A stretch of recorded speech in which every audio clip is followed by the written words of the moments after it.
Hey everybody, this is Joe Gilder from HomeStudioCorner.com, and today I want to give you a brief overview of the different stereo microphone techniques that I like to use in the studio. This is a part of the Getting It Right at the Source series that I'm doing, and a couple videos ago I talked to you about the benefits of mono versus stereo. Well, today, if you haven't watched that video, go back and check it out. It's pretty informative. Today I want to talk to you about the different stereo miking techniques that I like to use. Now there are going to be more than what I'm going to show you. This isn't an exhaustive list, but these are the 4 techniques that I like to use most often when I do want to record in stereo. The instruments that I usually record in stereo: drum overheads, the room mic for drums if I can spare the channel to get stereo room mics, piano, and sometimes acoustic guitar.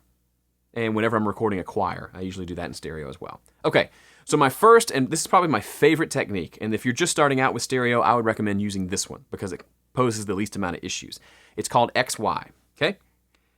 And you place it just like this, okay? So let's pretend we're doing drum overheads. Drums are down here. You take one microphone, you place it like this, you put the other one right next to it at a 90-degree angle, and you face it down at the kit. Now, the benefits of having XY is the 2 microphones are essentially as close as they can be to the same point in space. So you're not going to have near the amount of phase issues that you would have if they were separate. All the sound is hitting both microphones at essentially the exact same time. And the difference in time is what causes phase issues. So if they're together, you don't have that. So that's why I recommend doing this if you've never done it before, any sort of stereo miking. This is the easiest one to set up and make sure you don't have phase issues. Now, it's not as wide sounding as some of the other techniques I'm going to show you, but it does give you a decent stereo image without any of the phase issues. Now, the standard is to do 90 degrees, but you can certainly widen it out or narrow it depending on what you need to do. But that's XY. Okay, the next one is kind of like XY. You take the mics and you go and you turn them out. So you essentially get them at about 110 degrees, like this, and about 10 centimeters apart. This is called the ORTF. That stands for something in French. Don't know what it means.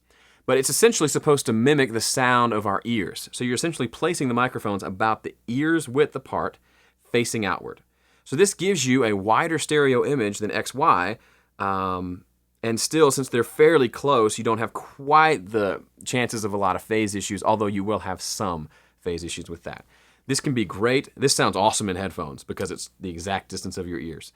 And you can do variations of it. I don't get out and measure the angle and the distance. I just set it up. But if you wanted to measure and get it exactly right, you can. So again, you can play with the angle to get wider or narrower sound. Okay, the third technique is just called spaced pair. I almost forgot what it was. Spaced pair is just what it sounds like. You'll see this on drum overheads a lot, especially in live environments. You got the drum kit down here, and they just set 2 mics spaced out. Maybe they're this close, maybe they're way out like this. But you've got a spaced left and right pair. This one picks up this sound, this one picks up the other. This gives you probably the widest sound that you're going to get. However, you're much more likely to have phase issues.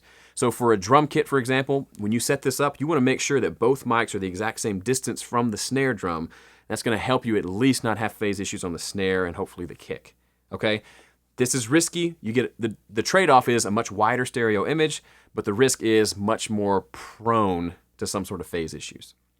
The fourth one, I'm not going to explain too much. You can find more resources on this, but it's called MidSide.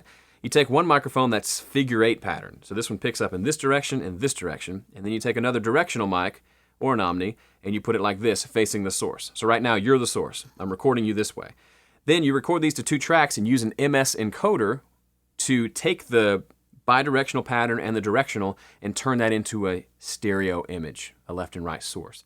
The benefit of that is you can adjust the width. It can be a super wide sound or super narrow, and you don't have any phase issues because just like XY, the 2 capsules are right next to each other.